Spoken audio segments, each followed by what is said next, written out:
Good afternoon, everybody. Thanks for being here. I am Captain Logan, and welcome back to the Captain Logan Show. It is our weekly live chat together, a full hour of my answering whatever it is you guys feel like posing. Last week, we tried a theme show. We did MCU, past, present, and future. That went remarkably well. It was really fun.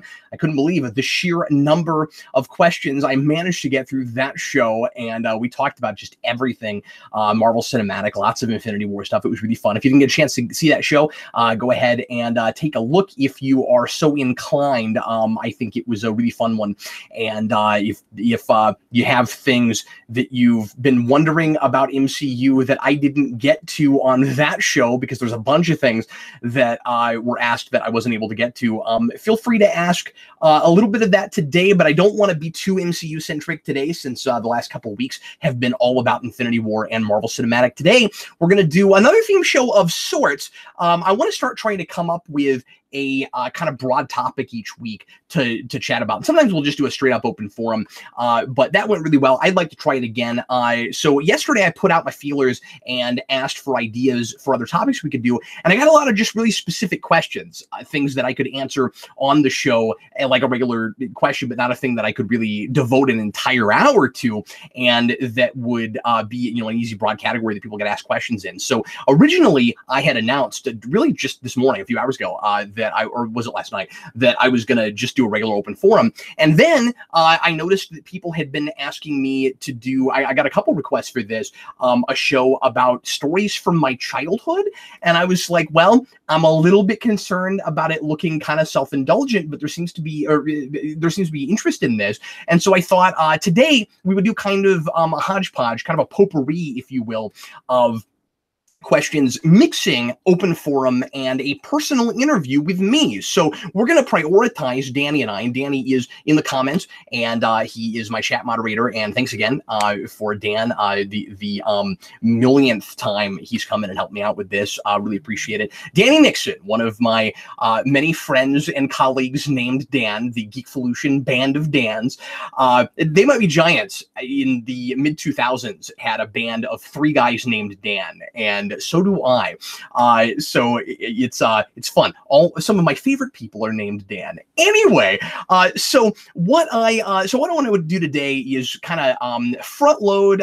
We're gonna kind of prioritize questions that are kind of like if you were doing a personal interview with me, and you can ask me anything within reason. I guess there are some things that might be, too insanely personal that I wouldn't answer, but for the most part, I'll answer things about just about anything. Daniel Davis says, my name is Dan. Yeah, a lot of Dans. Dan's a good name. It's a real solid name. And I think even most people named Dan have feelings, except Dan Torrey. He might be the only one that doesn't. I'm not sure. Everyone has feelings except Dan, but it might just be Dan. So I'm not sure. Anyway, so if you want to ask other kinds of things, our usual general pop culture stuff, you can also ask those too, and we will mix some of that in. So we're not going to do what we did last week, where we front load that to the very end of the show. So anything like in the news that you really want me to weigh in on, although we will, of course, be doing Captain's Log this weekend for the Geekvolution Omnibus. But if there are things that you really want to hear my immediate opinions on, things happening in pop culture or general pop culture questions, you can ask those things as well. And I will get to a few of those. But more of this today, I want to do, at the risk of seeming kind of conceited and self-indulgent, I'd like to do, to let you guys be the interviewers, and I will be the interviewee, and I will answer questions about myself. Is everybody cool with that? Is everybody ready to get started? Thanks everybody who's live right now for being here. I see DJ in the comments. Hi DJ. Madman is here. Lone Wolf of Gotham. Kurt the Gamer, a name I'm not familiar with. Dean DeLeon, G Stone, Solar Dragon 007. Hi guys. Thanks for hanging out. And if you're watching this after the fact, thanks for doing that as well. Want to mention that we do take super chats on this show, and we will make sure and address the super chats no matter what they are.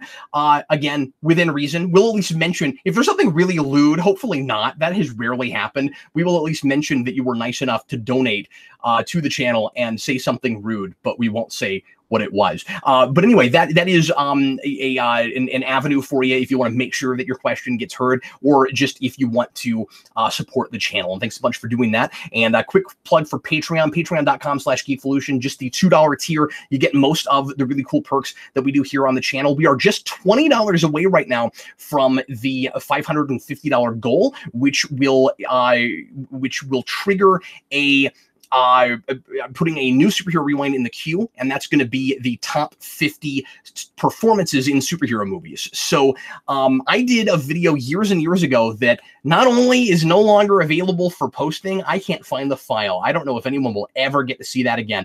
I did a video that was, and there are a couple things in that I'm kind of embarrassed about. I don't know if I want people to see that video again, but anyway, it was the top 50 casting choices, and there have been so many great performances since then that and it would be really difficult now to rank actors picked based on source material. That's not what I would do with it now.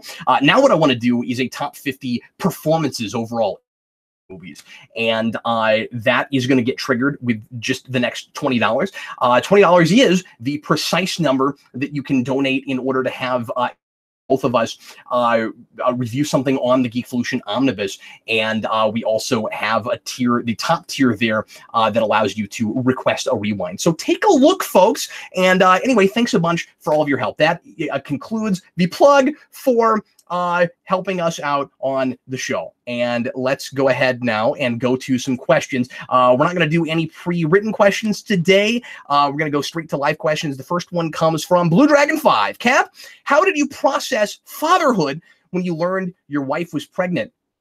I don't know how well I did. I think I speak for most fathers, most men who have had children when I say that it is kind of a difficult thing to process, and maybe some of us think we're ready for it and we've got it all figured out, but you definitely don't. You never do. And I don't say that to scare people that might eventually want to be fathers, or if there's anybody watching who has their first baby on the way or anything. It's somewhat intuitive, it's somewhat instinctual. You figure it out. It's scary, but it's also wonderful. These are all cliches. These are things we've all heard a million times before, but some things become cliches because there is so much truth in them. And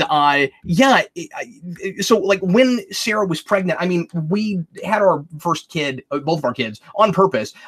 So it wasn't like a big giant surprise or anything. I guess maybe I was a little bit surprised that it happened as quickly as it did. I thought maybe it would take a little bit more time.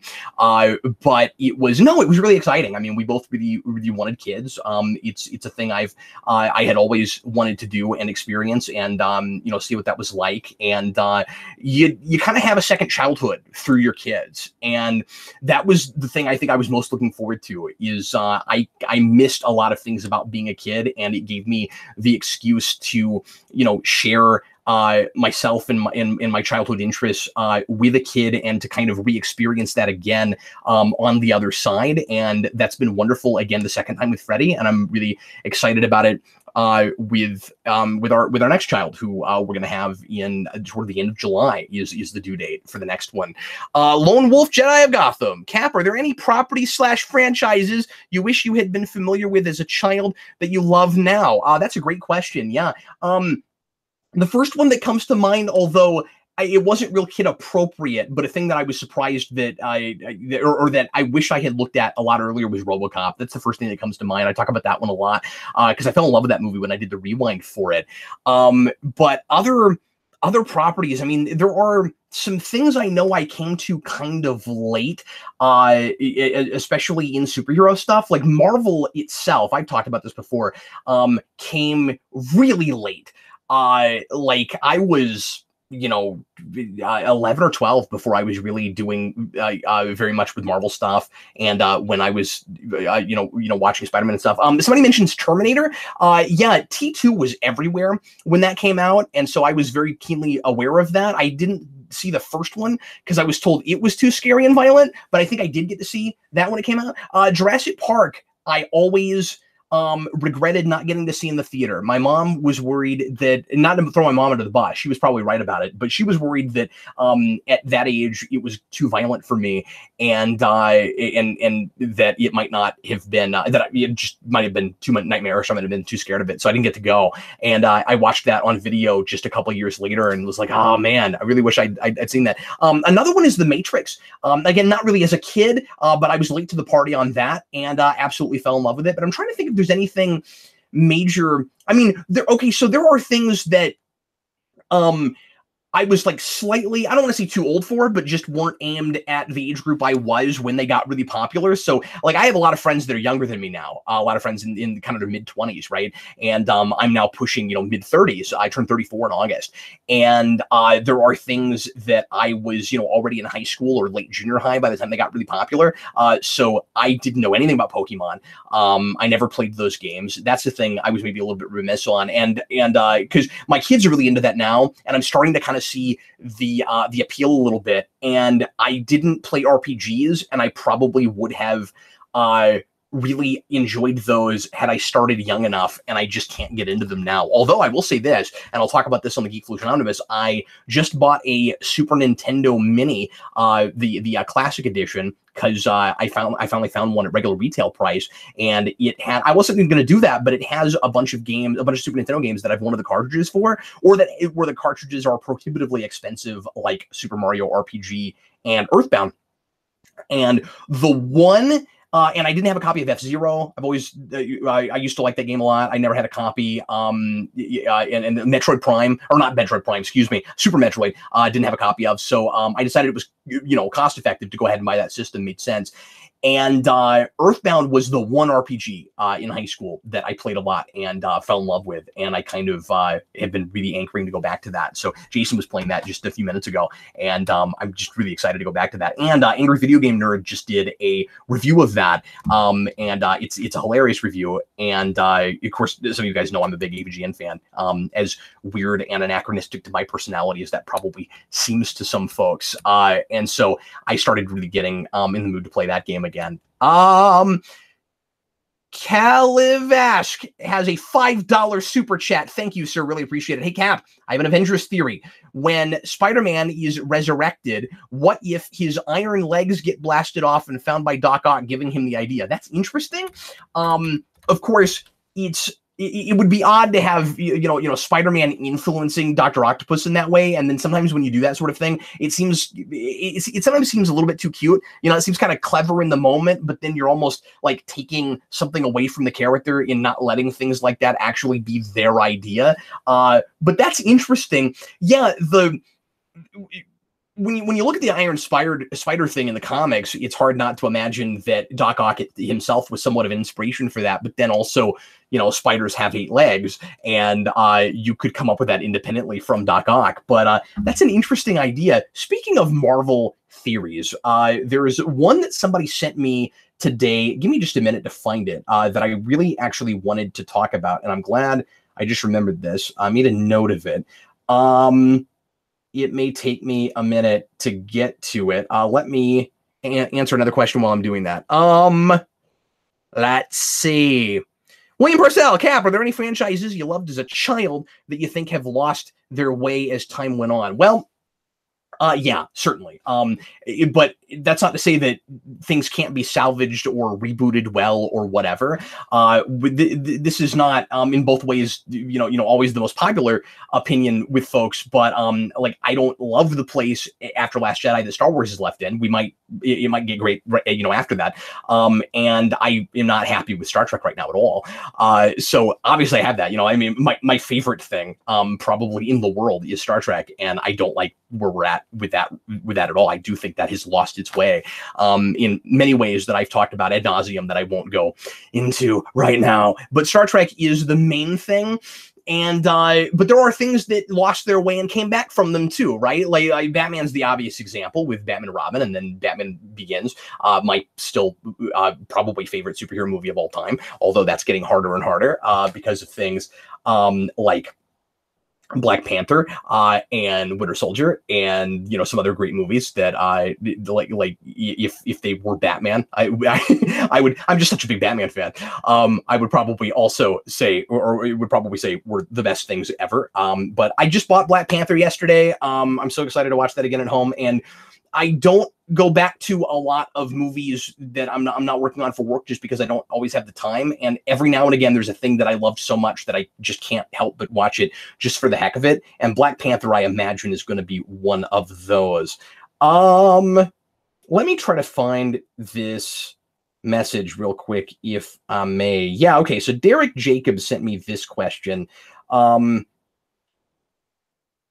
Let's see.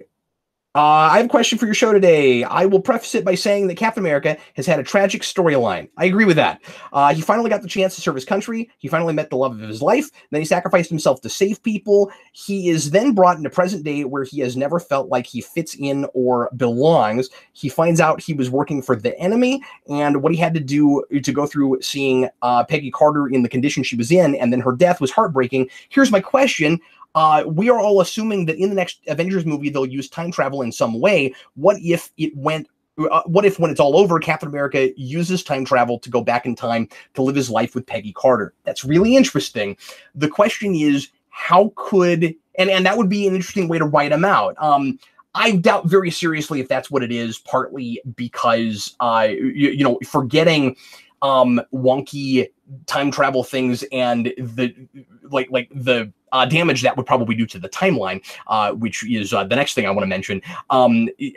It sounds like Chris Evans is maybe wanting to come back and do more movies, so that suggests that he's probably unscathed and in present day by the end of that movie. But anyway, but if you did, just hypothetically, could that be done? Well, the problem with it is, I don't know how you have.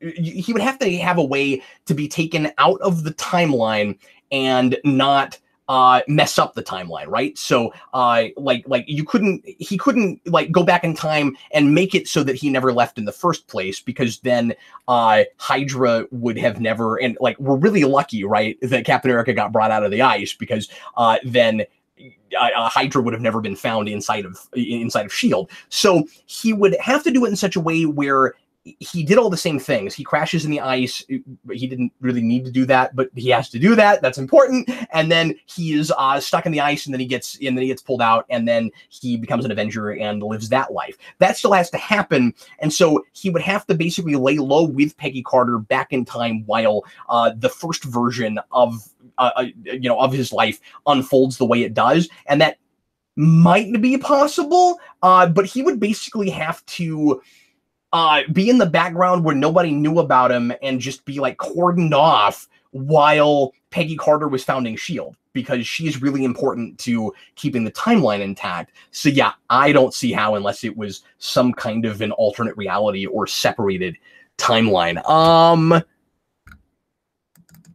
Chewbacca's lover, Cap, what is your opinion on the Mark Waid controversy? Is it something you and Eric have been following? Yeah, I don't know a lot about it yet. I have heard bits about it. I need to read up on it before I want to weigh in. Apparently, all I really know about it is that there's a guy who wrote an independent comic that he was trying to get published, that is someone that Mark Waid really dislikes and vehemently disagrees with his politics and has huge issues with, and thinks he's a really bad guy, and told this comic company not to deal with him, and stores not to buy his books, and that has been a big controversy, that he and a lot of people are saying that he's really unprofessional for doing that, regardless of where you land on the political side of any of that.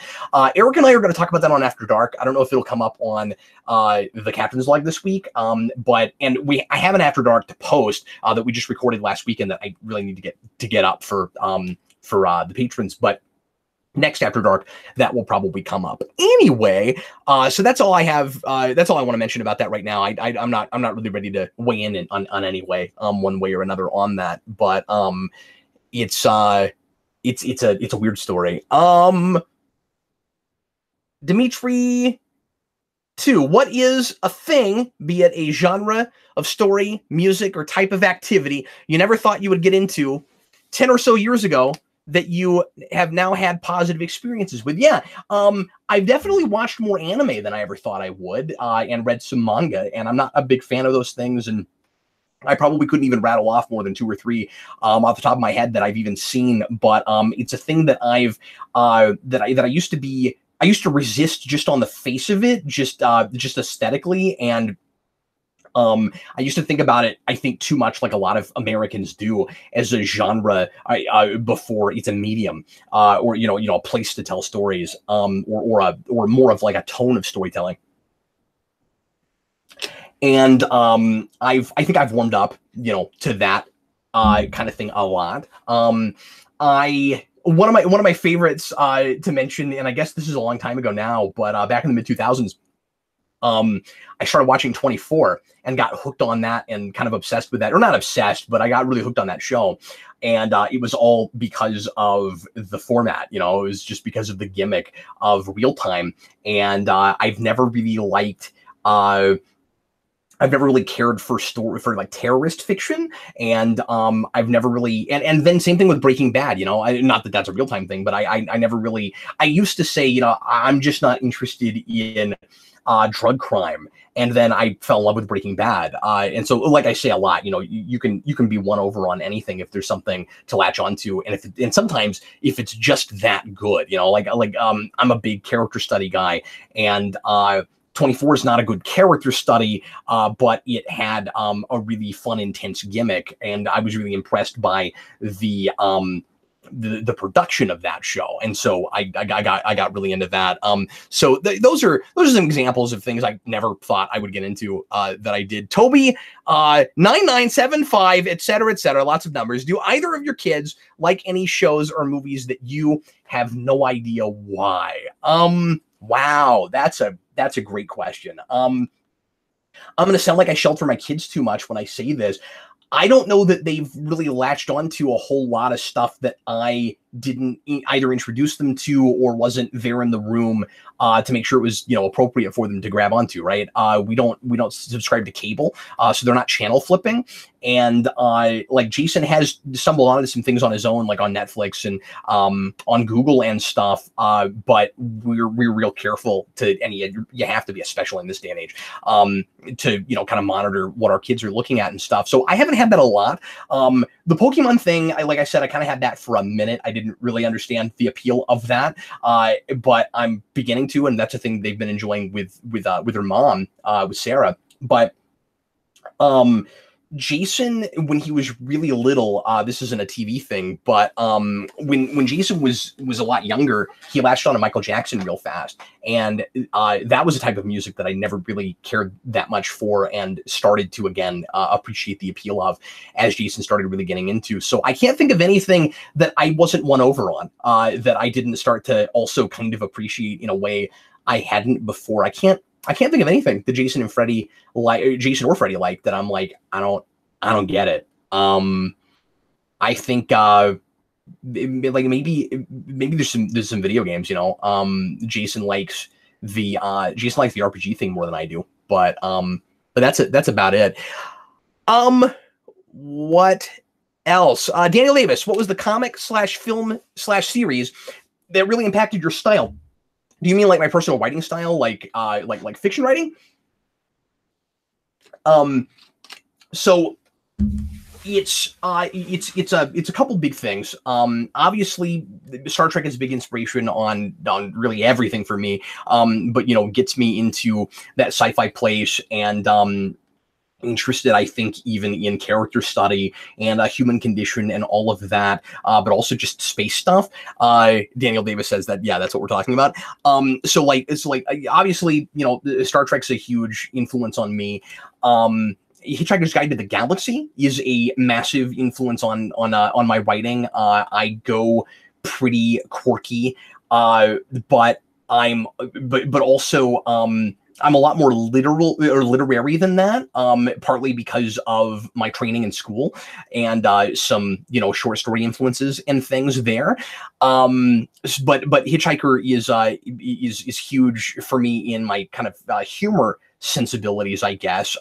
Stephen King has become a big one over the years, certainly, both in his fiction, Firestarter particularly, is a big one, but also in his in his personal philosophy on writing. And then the other big one is Joss Whedon. I was watching Angel real hard when I wrote my first novel, and if you go back and read The Girl with Seven First Names, you'll see a lot of Whedon influence there, particularly in the karaoke bar. Yeah, it's pretty obvious that I was really digging on Lorne, Krev Lorne Swap, the Death Clan, from Angel when I was writing that. Holy, hey Cap, do you subscribe to any particular belief system / religion? So religion and politics are both things that I don't talk about a lot on the channel. I consider myself both pretty apolitical and irreligious, and I knew this was going to come up. I am open-minded about these things. So, well, and I say, like, I have opinions, obviously, when it comes to politics and stuff, but I would not begin to label myself on either side. So, when it comes to religion, I'm not going to say I'm an atheist. I'm not going to say I don't want to even use the word agnostic. All I'll say is growing up, I was very religious, or at least I'll say expected to be. And I had questions and wasn't sure about things, but I was, brought up the way I was brought up. And these days, I guess I'll just come right out and say this. I subscribe to the Church of I don't know. That's kind of my broad thoughts on religion right now. God is possible. I don't know. And I'm not ready to say for sure anything specific, anything in particular. Yeah. So anyway, this is not a thing I'm real comfortable talking about, but but I'll give you that much anyway. Mr. Roboto, $2 super chat. Thanks a lot, buddy. Will you let your children watch Jason versus Freddy? Well, not right now, not yet. Maybe when they're teenagers, and then they'll probably be sorely disappointed. It's not a great movie. It's kind of fun. Another $2 super chat from Mr. Roboto. Naming of children, accident or on purpose? That's great. Yeah, I've answered this before, but I'll do it again. So we thought of Freddy because of Sarah's great uncle Freddy, who she's always been very close to, and wanted to name one of our children after. And we realized immediately, oh no, we're going to have two kids named Jason. We're going to have a kid named Jason and a kid named Freddy. Do we want to do that? Is that going to, if we're going to get made fun of, is that going to scar them? Is that a bad idea? And we went around about it for about 5 minutes. And then finally we just said, no, that's great. And we have to do that. Cause it will be so much fun, and people will immediately, react to it. And I think it'll be positive, and it has been, and people think it's great. And almost universally people recognize the Freddy versus Jason thing, and then they go, wait, you guys aren't horror fans, are you? And yeah, we're not big horror fans. I think that's part of the reason we wanted to do it. Is that we're not actually really naming them after the horror characters. It just happened that way. The third one we are, because once you start on that road, you can't get off that road. And it's at least not the same kind of corny as naming, all your kids with the same first letter, or all end in a Y or whatever. It's a little bit more innocuous. You don't notice it right away unless you're really thinking about it. And like I said, it's kind of fun just because it's ironic, because we're not really horror fans, and Sarah has never seen any of these movies. And so we were like, well, with the next one, we have to go that way. So if it's a girl, it's Carrie. And I have a grandmother that I'm very close to, my stepdad's mom, named Carrie.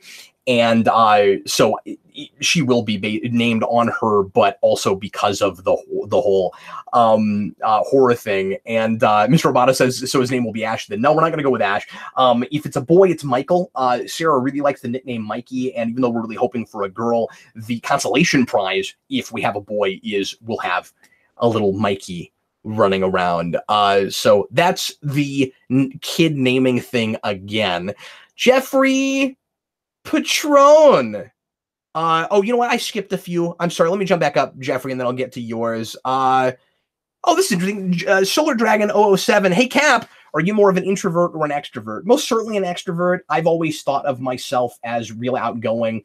Um, I I will say I can get nervous in certain situations. There are situations where it's difficult for me to be social, I think, but but I think I am naturally an extrovert. I don't tend to recede inside myself, and I need a lot of human interaction, and I go a little bit crazy if I go too long without talking to people. And I have resisted this at certain points of my life where I would love to try the more introverted lifestyle or whatever. And it's just not me. It's not my personality. I seem incapable of it. So yeah, I've always said this, the way my mind works, and I think by definition, this makes me an extrovert, right? The way my mind works, I don't do well thinking things out too much before I start talking. You know, people always tell you, like, think before you speak, and that's good advice. Certainly, usually, I can overdo that and get caught up too much in my own head and not, this might be too personal, honestly. I don't know. But I can get a little bit like too inside my head when I do that and have a difficult time even like formulating my thoughts. I come up with my ideas best when I'm writing or when I'm speaking. More when I'm writing, but if I start rattling things off for a while and just keep talking until I come to my opinion, it's always a much more solid opinion. And I have a better sense of what I think about something. So yeah, I don't do well inside my head. I need to be out. I need to be out there. I need to be open. Another super chat. Thank you guys so much for the support. You guys are wonderful. Scott McCall, $5 super chat. Thoughts on the Russos developing a TV series based on a comic series called Deadly Class? I have not read Deadly Class. I am interested in it now after seeing that trailer, and Eric and I will talk about that on the Captain Logan show. It looks wonderful. I think it's really cool the Russos are going back to TV. I hope that they're not overextending themselves, but I guess they don't immediately have another movie in the pipeline after Infinity War. So it'll be interesting when we finally get more information about the next wave of Marvel movies, the next phase, what the Russos will be doing, if anything, if they're doing another movie or if this is kind of it for them. But it doesn't sound like it. Like the interviews I've seen, it sounds like they're really happy with Marvel and they kind of want to do more of that. But I'm glad they're stretching their legs a little bit, not just doing that. That show looks really, really stylish. It looks really unique, and we'll talk about it a little bit later on the Geekvolution Omnibus. Let me make sure I'm not missing any super chats. Okay, Danny, thanks for helping me make sure that I see all the super chats. We had one a couple weeks ago that I missed, and I talked about it on the Comic Vault on the captain's log. So many segments, I just don't even remember the names of them all. I don't know what goes where. I have no idea what I'm doing. I pretend like I'm a professional. You guys keep coming back and watching me. I don't know why. I have no idea what I'm doing.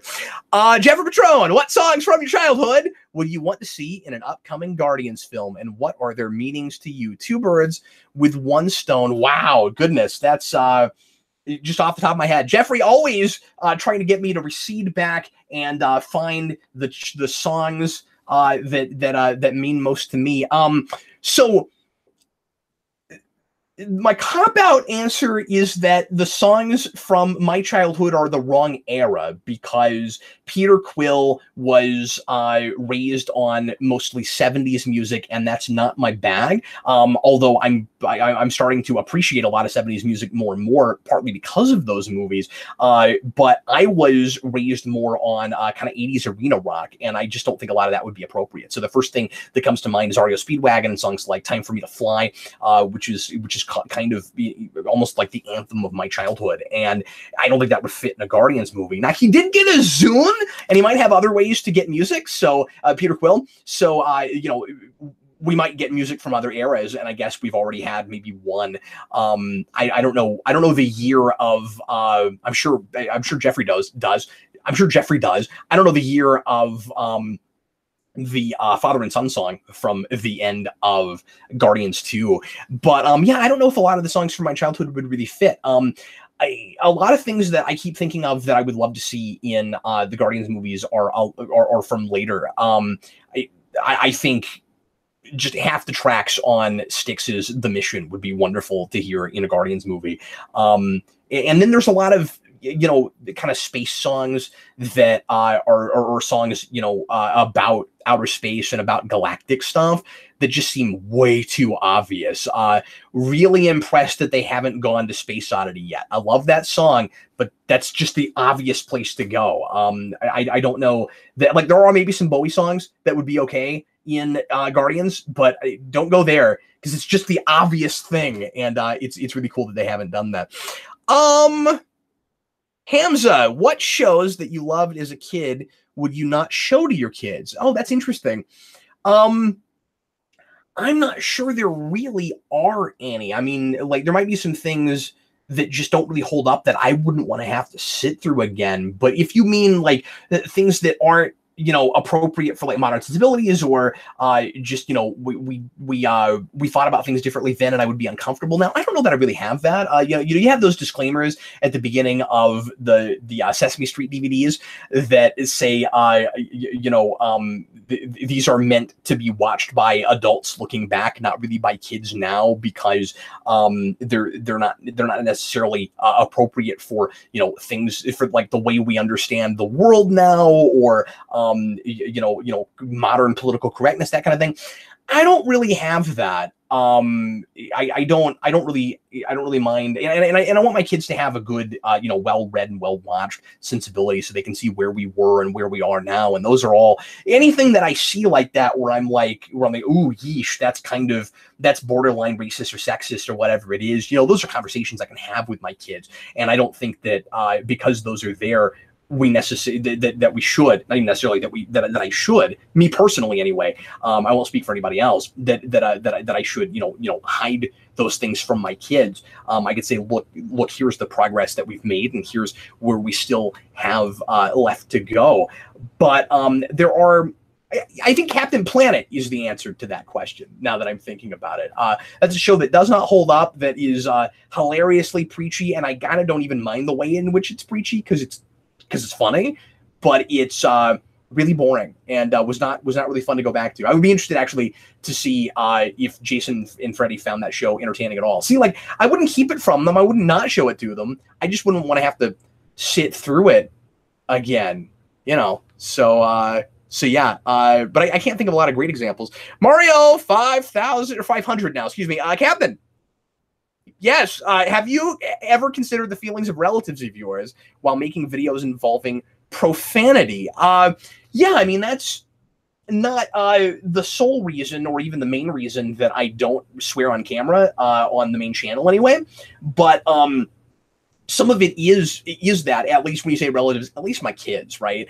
My kids love what I do. What I do is, you know, superhero stuff is obviously not all just kiddie fare, and these days is a lot more adult than it ever has been, and is aimed more at adults than it ever has been. But at the same time, we raise our kids on superheroes. A lot of the stuff that I was growing up with and that I'm interested in now are things that we still are selling to our kids. I think what I do is inherently, at least for me, for my taste, a thing that is kid appropriate enough. I'd like kids to be able to look at it. And what I do is not like straight up educational. I like to think that we have, you know, intellectually stimulating discussions on this channel. And I've gotten a lot of messages from people in high school and college saying that episodes of Superhero Rewind help them through English classes and, you know, understand storytelling better and things like that. So I want to be as inclusive as I can be, and not really turn people off to that kind of thing. So that's a lot of why I do that. But I also, like I said, you know, want my kids to be able to look at what I'm doing. And my parents occasionally come in and check out the channel. I don't know that I think about that real hard. There are times where I'll stop myself and I'll be like, okay, do I really want to tell that story? Because I don't want to like embarrass my parents or anything, you know. Like mom might be watching. Maybe I shouldn't say that. That would be disingenuous. I've had that thought before, but anyway. This is from Jason, Geekvolution, the Next Generation. This is my son Jason. He's upstairs watching right now. Hi, Jason. Do you like comics now more than from your childhood? If so, why? That's a great question, Jason. would say yes, actually. Comics as a medium in general, I appreciate more than I used to as I've studied it, right? Back when I started the channel, a few months after I started the channel, I started buying comics regularly, new comics, got a pull list. And I'd never done that before. I had a pull before where I'd have 1 or 2 books, but I'd never bought regularly 6 to 8 to 10 or more things. Now my pull list is a great deal bigger than that. And as I started really getting into the medium and following writers, following writers and artists and creators, I started appreciating sequential art more, and the things that you can do in that medium as a visual medium that you can't do in other places, and the way in which it is a midpoint between prose and filmmaking. And when I was a kid, I think I enjoyed collecting comics more than I enjoyed reading them. I've talked about this before too. And I still sometimes have that. I'll buy things and forget to sit down and read them, and I kind of enjoy them as much as for the collecting of it, just having it. And I love covers, and I love the experience of being blown away by a cover and saying I just have to have that, even if what's inside it is absolute rubbish. But yeah, I think I do actually appreciate the medium more than I did when I was younger, and I think I enjoy reading them more than I used to. What else? Dimitri 2, what do you think about this apparent news of Kamala Khan being introduced in the Captain Marvel movie? Oh yeah, that's right. I just heard about that. Miss Marvel. I don't know. I guess we'll see. That surprises me a little bit because she's got a fan base, and it seemed like she was really super popular when she was first introduced, but her book doesn't sell that great.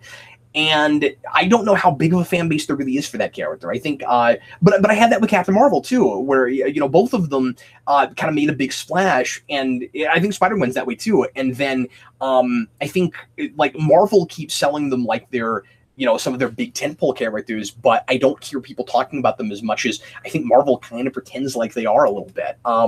So that's a backdoor way for them to very quickly get another female solo-led movie in, and they're talking, I think, actively about, if that movie does well, pretty quickly spinning into another movie and giving Miss Marvel her own film. But so it's an easy way to quickly start increasing the amount of female-led movies they have, but also it gives you a cool kind of female contrast to Spider-Man, and I guess ethnic too, where she comes from a different place. It's a female perspective, but she is another high school kid and has a secret identity.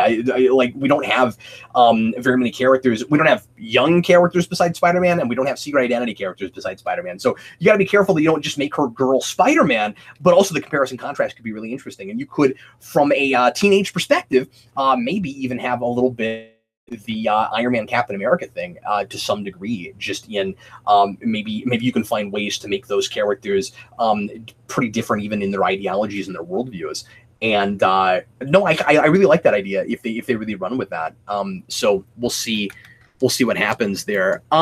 So Danny has to get going. He's got something that suddenly came up, so I'm gonna have to continue taken the reins here on my own, so I will answer things as I see them as they come up.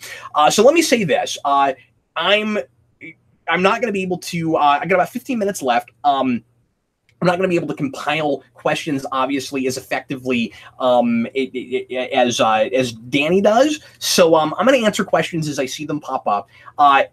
Don't throw a bunch of questions at me right away. Let me answer a couple here, but then feel free, if you've asked a question already that hasn't been answered, to repost it one more time here in just a couple minutes. So let me answer like 2, and then feel free to start throwing some more out, but don't spam the comments. Just answer one more time. Yeah, G Stone says Gwenpool in the MCU. That would be fascinating. I think it might be going a little bit too far. It also would be weird if the Fox buyout doesn't happen if you had a character with Pool in the name. I kind of doubt that they could even get away with that. But I mean, because Gwenpool is not really a Deadpool character, but she sort of is and she's sort of not. It's a whole thing. But but I don't really know how you would do that. I mean, it would be fascinating, right? We have a character that's in our real world that walks into it, basically into the screen, right, of the movie theater and becomes a character in the fiction. From a meta contextual place, it would be really interesting to see that. So I mean, I would love it, but I really doubt if MCU would go that far. Okay, what else? So folks, just kind of bear with me since I'm moderating my own stuff right now. Redguard Hammerfell, Captain Logan, what do you think about the speculation that MCU Shuri is being set up to be Ironheart? I had not heard that. That's really interesting. I know there was news the other day that, that they're talking about spinning off from Black Panther into an all-female led movie. I don't know what that means. I don't know like who it would focus on, or if it would just be kind of, you know, the women of Wakanda. I don't know really know what we would do with that. But I would love to see Shuri actually be a superhero. I think that would be fantastic. And yeah, Ironheart makes sense. It's not a bad idea actually. William Purcell, Cap, was there any non-child-friendly comic you read as a child? If so, does it make you think about how comics are rated and how they're generally still viewed as always being for kids? So I don't think I fully agree with the last part of that premise, William. I think that there are certainly segments of the population that are still going to look at comics as mostly for kids. I think those are mostly older people that have kind of just missed the memo and missed the boat. I think generally speaking, considering how much of Hollywood's take is superhero movies now, and considering how people are finally starting to be acclimated to, oh, there are rated R comic films, and not just rated R comic films, rated R superhero films. You can have a dude in a cape or a dude in spandex, at least, in a rated R superhero film that's not for kids. I think anybody that's brought their kids into a comic book store in the last 5 or 10 years has probably seen enough stuff that clearly isn't for kids that their kid has either thumbed through and they've been, oh, whoa, that's really bloody. You probably shouldn't look at that. Or just even with just covers.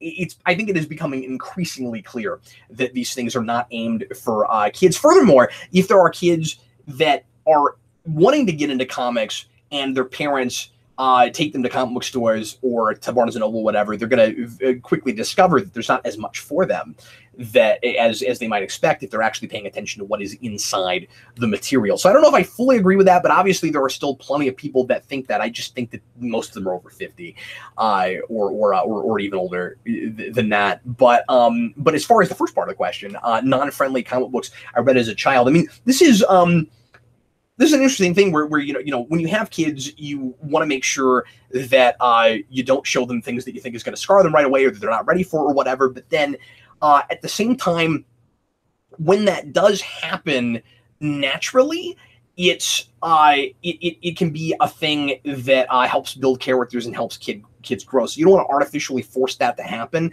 But I know I wouldn't be who I am if it weren't for things I stumbled on maybe earlier than I was ready for.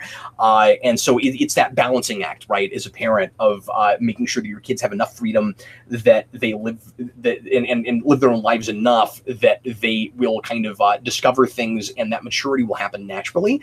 And that happens at different rates for different people, and you have to allow that to happen. But at the same time, you don't want to show, a 3-year-old Freddy versus Jason on purpose. So yeah, but I'm trying to think if there were really any really non-kid friendly things I read as a kid. I mean, like, yeah, definitely there was some stuff with a little bit of blood and gore here and there, just even in the mainstream superhero comics I was reading, but nothing is immediately jumping out at me. Like, I didn't read anything like Watchmen level or anything like that as a kid. I can't really think of anything. But I read plenty of stuff that was not really aimed at kids, Nightfall is plenty violent.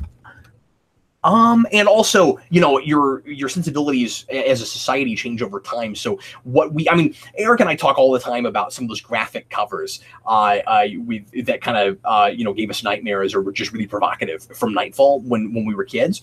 You've got, Eric always talks about the one with Batman and the rats eating his face. And I always think of the one that looks like Joker's like melting on the cover and Batman's looming over him. And it's actually just sweat, but it looks like his face is melting. He's melting, but sensibilities change, and we have gotten, I think, more overall kind of desensitizes a culture. So things that would have really bugged me in, say, 1994 when I was 10, maybe wouldn't even hit my son right now at 8 in the same way that it did me. Let's see. I missed a super chat. Mr. Roboto, $5 super chat. Split or give to both Batman and Spawn collection to your children as sizable. I don't know what that means. I'm wondering if Mr. Roboto is using some kind of like translating program or something. But I can do my best to try to guess what you mean. Like when my kids might be mature enough for those things, or just like what would I leave to them? I'm not totally sure. So feel free to try to clarify that, and it doesn't have to be in a super chat. Hopefully I'll see it. As far as Spawn goes, I mean, I'm not really collecting Spawn anymore. I have sold all of my Spawn comics. I did that a couple of years ago, which I still feel kind of weird about, but I was never going to look at them again for the sake of my own sanity. I've been there and done that, and I've had all the experience with those I really want to have, but the collector in me felt weird about doing that. I think it was smart for my sanity, though, because I know myself, and I probably would have gone back to some of that. At the moment, I still have all the toys. We're going to have a big yard sale here pretty soon, in about a month. I might do a video when we do that. I used to do yard sale adventures. I might do another one of those for our actual yard sale. But I miss going to yard sales all the time. I haven't done that at all this year. But anyway, I used to be in the junk business. For folks that don't know, my dad and I had flea markets, or dad had flea markets, and I worked with him when I was a kid. And I kind of missed that business. But I'm thinking about putting some of the Spawn toys there, just because I'm running out of space, and I don't know what I'm not really going to do anything with them. Yeah, I mean, Jason likes playing with some of them, which he does sometimes, but he also has plenty of toys, and I don't need to keep everything. Solar Dragon 007, hey Cap, where does the Eric in a vacuum cleaner meme come from? It's funny that is stuck around, and I've had to answer this question before, so I'll try to be brief about it. But years ago, back in the dark ages of Geekvolution, I was on a comic news with Duke. He used to do weekly comic news shows, and I guested on that show, and I was filling in for Eric, and Duke would make the fill-in guest always, and he would always throw this at you at the last minute. And if it was the first time it was for me, you wouldn't even know this was going to happen to you. So he would just start recording, and he would on the spot make you come up with some kind of a joke reason that the main co-host wasn't there. And at the time, the main co-host was Eric. Manos replaced him at one point. And I had to think of, on the spot, just off the cuff, some reason, some silly, goofy reason that Eric wasn't there. And I said he was caught in a vacuum cleaner. And it stuck, and people still remember it. And that was probably 7 or 8 years ago now. I got 5 minutes. I'm going to answer just a few more. I'm really sorry, folks, for all the questions that I have not gotten to this time. Solar Dragon, you know what? Sorry, Solar Dragon, I already answered one of your questions. Let me go to somebody I haven't talked to yet. Vizsla Turlo. That is a name I don't recognize. Thanks for being here. Have you ever looked yourself up before? Not for Google Images or official reviews, and have found places that seem a bit odd for your videos, reviews, etc. to be there? That's a really interesting question. Yeah, I can't think of any really good specific examples, but I have done that. Google image searches are weird because some of the screenshots that get pulled out of videos, it can sometimes be really odd. And I also have noticed myself before, I know you said not specifically image searches, but I have noticed videos and things pop up in odd places that we're included in, where I wasn't even looking for us, and I found us with something usually superhero movie related, of course. But yeah, like I said, I can't think of any great examples, but yeah, we do sometimes show up in strange places. I wish I could think of a good one.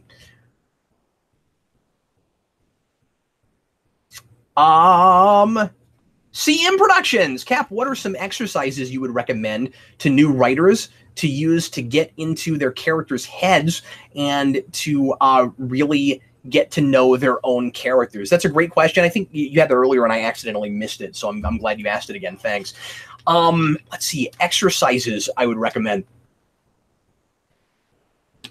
I think, honestly, stream of consciousness is not a bad idea. I think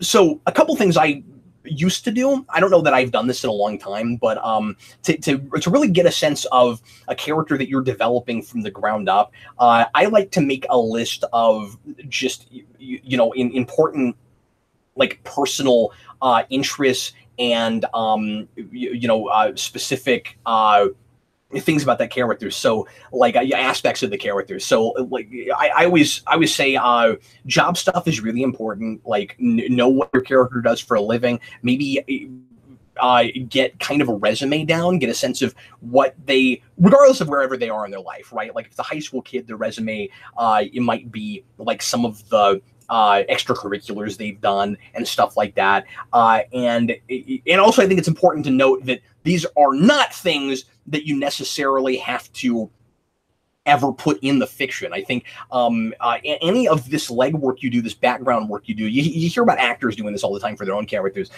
is stuff that informs that character and gives you personally a sense of what they might do in the moment and who they are, and can all be information that informs them just for you, the writer. So get a sense of what they do for a living, what they have done in the past. I don't think you have to have a whole character biography or anything. And I find objects almost more useful than specific events, right? Because those things, I think, are easier to flesh out in the moment, and it seems like, at least for me, they come to me more readily as I'm going along, where it's just naturally the character is speaking to me as I'm writing about them, and so I'm finding out about them at the same time as you are, as I'm writing at least a first draft, and then of course you flesh those things out later on. So sometimes when you're in revision, you'll find that it makes a lot of sense to foreshadow certain things, to bring things more to the fore. But early on, I like to really experience who a character is as I'm writing them. I like to learn about them right along with you. And so I do the most basic legwork, and I don't usually even write a lot down, really anything. But sometimes I did this in school some, though, and I think it was helpful. It's just, so like I would suggest this to other people. I don't feel the need to do it myself now, but things like, and sometimes even little innocuous things like what's in a character's purse, what's in a character's refrigerator, that kind of thing. And but like I said, get a sense of what a character does for a living or what they used to do. Maybe a little bit about their parents is not a bad idea, even if you're not doing specific, experiences. And then what they like to do for fun, and then really develop that in the fiction and have really specific personal interests and personal details about your characters. So your guy shouldn't just be a big fan of jazz. Tell me more specifically what kind of what his favorite musicians are, and if you really do a little bit of research and get into that yourself, or better yet, especially if you're starting out, if you're a first-time writer, go to something that you already know really well. There's a big difference, for example, sometimes maybe, between like a massive Wolverine fan and a massive Superman fan. Don't be generic enough just to say, well, he was into comics. But also at the same time, and this is the kind of thing I could talk about forever. At the same time, you don't want to get down the rabbit hole of detail and description to where we're not actually revealing anything that progresses story and tells us anything that we need to know about this character for the particular story that's being told. So you don't want it to just be a self-portrait in print. But I don't think it's a bad idea to write out a self-portrait in print for yourself before you start writing. I am thinking about Lone Wolf of Jedi is getting going. Thanks for being here, and I'm about to finish up myself. I am considering, maybe we'll do this next time, doing a Captain Logan show that's all about writing and fiction writing, and take your questions about that as a topic. We may do that next time, but thanks for that question. I sure appreciate it. And let me see. Guys, I think that's going to be it for me today. I sure appreciate it. We are pretty much out of time, and I don't have a moderator right now. So I'm going to go ahead and get going. But you guys have been absolutely wonderful, and I hope you had a good time. I'm sorry I didn't get to more questions than I did, but we'll do this again next week.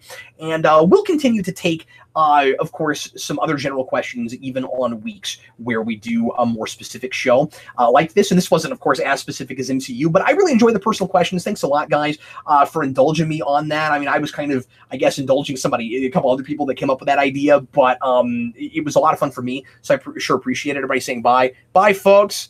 Thanks a bunch. You guys are all wonderful. I'll be here again next Wednesday at 3 p.m. Central Time. Working on a new rewind right now. I'm going to be doing a list video. I'm not going to announce what it is yet. I always like to kind of keep those a secret till I post them.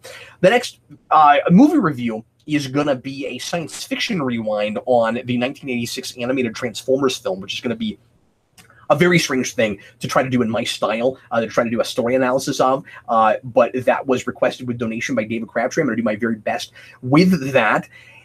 And what else? After that, for Rewind, I actually don't know what the next movie is on the list, so I'm not ready to announce that. It's I know Dark Knight Returns is soon. I'm gonna tackle that in the not too distant future. I'm caught up on goals now after Deadpool. So if we get to that 550 goal pretty soon, that'll be on the queue probably right after Transformers, which would mean there would be 2 list videos in a row. I'll probably sandwich another review in the middle of it. Maybe something kind of short and sweet.